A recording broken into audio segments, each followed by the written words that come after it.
Habibs, Ventina aqui. Hoje a gente vai falar sobre a história da dança do ventre. Se você ainda não conhece esse quadro do meu canal, vou botar o cardzinho aqui em cima para você ter acesso à playlist inteira, inclusive com atualizações de todos os vídeos que vão saindo. Se você ainda não está inscrito ou inscrito no canal, se inscreve agora, bate o sininho, faz a Gretchen batendo esse sininho aí. Comenta aqui o que você espera sobre esse quadro hoje. Uma paixão que transborda dentro de mim, uma canção pra quem amo tanto, ao som do meu coração, batendo assim. Bom, a gente vai começar já dando uma continuidade na história que a gente começou no episódio passado. E eu quero lembrar para vocês que as dançarinas começaram a serem perseguidas. Mais de 400 gauazes foram decapitadas, sofreram muito por terem continuado com a dança. A dança do ventre passa a ser proibida na cidade do Cairo, pelo Muhammad Ali. Muitas fogem para o Egito, né, para os interiores do Egito, mas mesmo assim o conservadorismo começa a chegar nessas cidades menores e proibirem a dança também. Então muitas dançarinas começam a migrar, lembrando que as gauazes eram ciganas, então elas começam a ir para outros países.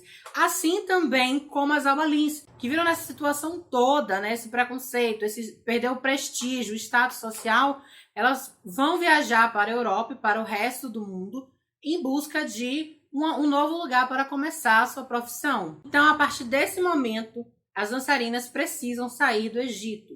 Claro que muitas vão ficar, vão buscar outras formas de carreira, vão buscar outra forma de conseguir seu sustento, mas algumas vão querer continuar com a arte. Essas que vão querer continuar com a arte começam a sair do Egito junto com Napoleão. Elas vêm nessas possíveis viagens de volta à França e à Inglaterra, elas começam a voltar com esses colonizadores para esses países para tentar levar a dança para lá e ganhar um sustento, o que acaba dando certo também. Mas nem tudo são flores, nem tudo são belezas, e hoje a gente vai ter que falar sobre isso, sobre um dos momentos mais tristes da história da dança do ventre, principalmente que é aqui, nesse vídeo, que a gente vai entender todas as nossas ideias, concepções, etnocentrismo, todas as nossos preconceitos, né, criados em volta da dança do ventre. Vai ser a partir desse ponto que a gente vai falar sobre as feiras universais. Esses festivais aconteciam anualmente e era um fenômeno. Era o ponto mais alto do ano, onde as pessoas comentavam. Era tipo o Oscar, bicho, o Grammy de hoje em dia. Eram as feiras universais. Então, o que acontecia ali era assunto na mídia um ano inteiro. Todo mundo queria saber, todo mundo queria atração que estivesse fazendo sucesso, porque sabia que ia causar mais burburinho, o festival ia ficar mais famoso. Só para vocês terem ideia da importância dessas feiras universais, a Torre Eiffel ela foi exibida. A primeira vez que a Torre Eiffel foi vista pelo mundo foi em uma feira universal. Então, pensem a importância das feiras universais dentro do impacto cultural e social do século XVIII e XIX. Era algo muito grande, gigantesco, e que não tem nenhum precedente, né, antes dela, de tamanho impacto assim midiático. O maior ponto, as maiores atrações não eram as atrações científicas, não eram essas atrações como a Torre Eiffel. As maiores atrações eram exatamente as alas destinadas às colônias, aonde eles faziam um contraste entre o avanço da sociedade moderna, europeia, burguesa, norte-americana, né, estadunidense no caso, em comparação às colônias. Inclusive o Brasil também já teve uma atração nessas feiras universais, se eu não me engano, nossos povos indígenas também já estiveram lá. E só para vocês terem ideia, a forma como essas pessoas das colônias eram retratadas era de forma estereotipada. Eles pegavam várias culturas diferentes dentro de um país e misturavam às vezes em uma única rua, que eles davam o nome de uma rua popular. E no caso da dança do ventre, era a Rua do Cairo. Então eles misturavam o Egito Antigo, dança do ventre, muçulmanos, eles misturavam todas essas questões, o mundo árabe, misturava tudo apenas na Rua do Cairo. Então a gente está falando aqui, gente, olha que louco. Então a gente está falando de uma grande problemática, a gente está falando de um festival, de uma feira universal, que aconteciam em diversas capitais extremamente gigantescas, das maiores colônias mundiais, dos maiores países do mundo, e que a forma como as pessoas dessas colônias eram retratadas pelos seus colonizadores era de uma forma animalesca, de entretenimento e a serviço da mídia. Era literalmente um circo humano. A gente tem que entender isso aqui antes de tudo. Então é aí que a dança do ventre passa a ser conhecida mundialmente, através de um circo humano. Botem isso na cabecinha de vocês, porque só assim, pra gente entender como é que a dança do ventre chegou aonde ela chegou hoje em dia e porque muita gente pensa bastante coisa negativa ou bastante coisa problemática com relação à dança, ok? Foi em 89 que se estreou a Rua do Cairo nas feiras universais. A Rua do Cairo era uma rua destinada ao Egito, não só ao Egito, mas como o norte da África como um todo, para vocês terem noção da problemática. O norte da África como um todo e ainda a parte do Oriente Médio. Ou seja, eles chamavam de Rua do Cairo toda essa parte do continente africano superior e uma parte do Oriente Médio, ou seja, uma parte do Oriente. Então, tudo isso estava na Rua do Cairo. Misturava diversos períodos históricos, diversos ambientes diferentes, tudo estava uma bagunça. Mas nada fez mais sucesso na Rua do Cairo do que as dançarinas de dança do ventre. E é exatamente daí que vem o nome dança do ventre, que é danse du ventre, em francês. Então é desse ponto que a gente vai entender por que esse nome, por que as dançarinas eram chamadas assim. Mas para início de conversa, a gente precisa entender como foi o impacto das dançarinas nesse festival. Os produtores dos festivais e a própria mídia falava que as dançarinas de dança do ventre eram presas voluntárias para saciar o fetiche do homem ocidental, saciar o prazer dele, o prazer em ver uma mulher se movendo daquela forma e poder saciar o seu desejo em possuir aquela mulher. Então, é daqui, desse ponto, que a gente pode dizer que a dança do ventre começou a ser vista como um produto de sexo, um subgênero da sexualidade, da sensualidade, para agradar o homem. Então, a partir do momento que a gente tem esse embriãozinho aí da problemática da dança do ventre, da sexualização da dança, é a partir das feiras universais, aonde se escreviam muito essas coisas. E a própria representação dessas mulheres em cartazes era extremamente sexualizada. Tem um cartaz onde uma mulher está fazendo um gesto assim e o seu dedo anelar está entrando nesse símbolo que ela faz. Então, todo o processo, até a forma de como a dança foi divulgada por essas pessoas, foi de como algo sexual. Então, esse é o primeiro ponto extremamente problemático dessas feiras universais e como elas influenciaram a visão da dança. Em Europa, a dança do ventre foi extremamente recusada, repudiada.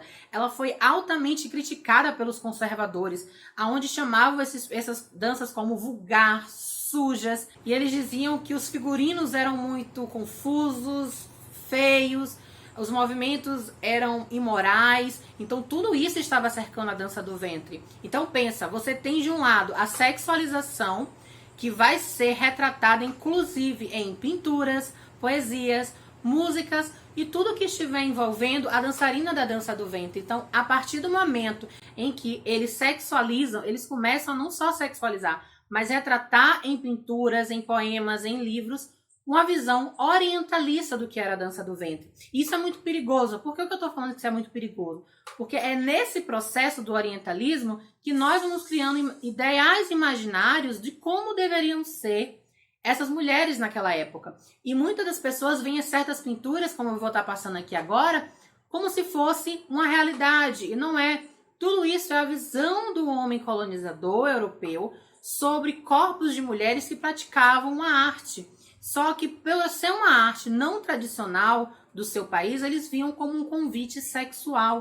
Isso era muito difundido entre eles, principalmente entre as grandes lideranças que estavam produzindo essas feiras universais.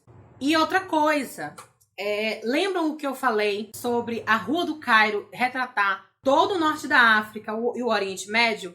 Adivinha o que aconteceu? Muitas dançarinas desses outros países que não era só do Egito começaram a se misturar. Então você tinha danças muito diferentes uma da outra e que fazia parte da mesma atração, que era a dança do ventre. Então aqui eu já começo dizendo uma coisa para você que está aí do lado. A dança do ventre não é purista, ela não tem uma essência pura, até porque a criação da dança do ventre foi uma fusão forçada de diversas culturas do norte da África e do Oriente para se tornar uma atração da feira universal. Você tinha toda essa mistura étnica, né, ali, e que se tornou um festival, e que o festival consolidou esse quadro, essa apresentação, esses movimentos de dança como dança do ventre. E é isso que vamos chegar agora nos Estados Unidos, porque a gente está falando de Europa, França.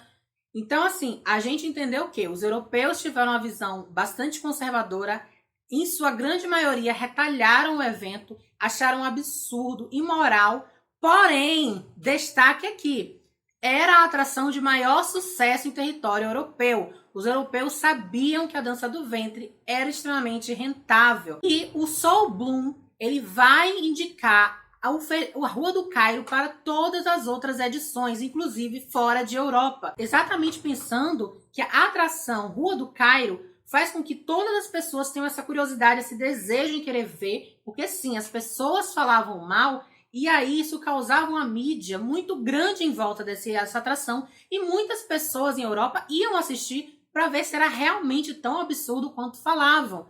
E os homens iam para olhar sexualmente para essas mulheres dançando também. Então, era uma atração extremamente aguardada, seja para o negativo ou não. Então, o Soul Bloom, ele percebeu isso em Europa e mandou isso para os Estados Unidos. E lá é que a coisa ficou mais intensa. Lá a receptividade foi bem diferente. E é por isso que a gente tem que falar da dança do ventre nos Estados Unidos e na Europa, quando a gente está falando aqui de feiras universais. Porque o impacto da dança em Europa e Estados Unidos são bem distintos, apesar de muito similares. E ambos vão criar embriões do que a gente entende, do que a gente interpreta para a dança do ventre. Na Europa, a gente teve pinturas, literatura, músicas totalmente orientalistas, sexualizando mulheres a partir do momento que o homem entende que a dançarina é uma presa voluntária. Não sei o que isso quer dizer. Até hoje eu tô aqui tentando entender porque eles achavam isso. E a partir do momento que eles entendem que a dançarina tem a ver com sexo e a dança é um convite para o sexo, a gente entende porque a dança do ventre teve essa ligação aqui no Ocidente com a sensualidade, de seduzir o outro. Então a gente tem esse primeiro ponto. O segundo ponto agora que a gente vai entender da problemática da dança do ventre no Ocidente é quando a gente chega nos Estados Unidos. Bom, nos Estados Unidos, a dança do ventre ficou muito conhecida como Dancing Girls. Sim, porque todas as dançarinas que vieram para cá foram apenas mulheres que vieram para o Ocidente. Isso a gente vai conversar sobre homens na dança do ventre, em história da dança do ventre, mais a fundo, que a gente vai entender um pouquinho mais, belezinha? Mas as Dancing Girls ficaram muito famosas, porque eram assim que elas eram chamadas por muitos portais de notícia e começaram a noticiar, né, a Rua do Cairo nos Estados Unidos. Então, a partir do momento que isso começa a crescer e a se tornar algo muito grande e chega em Chicago, o que acontece? O Soul Bloom vai estar conversando com um dos organizadores e ele vai falar que na França se chama dança do ventre, que é a dança do ventre. Dança del ventre, coisa assim, do ventre. Enfim, gente, tô péssima no francês hoje. E aí a tradução literal de dança do ventre para o inglês é belly dance. E a partir do momento que eles descobrem que a tradução literal de dança do ventre é belly dance começa a ser o nome utilizado para noticiar a dança do ventre nos Estados Unidos. Porque tudo que eles vão fazer é ligar a barriga, porque muitos movimentos eram feitos através da barriga, do quadril. Então, a ligação entre os nomes dessas regiões, principalmente pensando em sexo, vai ser ligado a essa perspectiva de ventre. Outros nomes também que foram populares nos Estados Unidos antes do belly dance pegar foi dança muscular, dança de cotação e dança de musculatura oriental. Ou seja, tudo envolvendo aí uma conotação meio sexual, meio sexy. Mas Dancing Girls e Belly Dance foi o mais popular na época. E Belly Dance se tornou muito maior, que é tão difundido até hoje, graças a eles descobrirem a tradução literal de dança do ventre. Quando a atração chegou em Chicago, todo mundo estava aguardando a Rua do Cairo. Era a atração do momento. Todo mundo sabia que seria o ponto alto da noite. E eis que quando finalmente tem acesso, as reações são duas.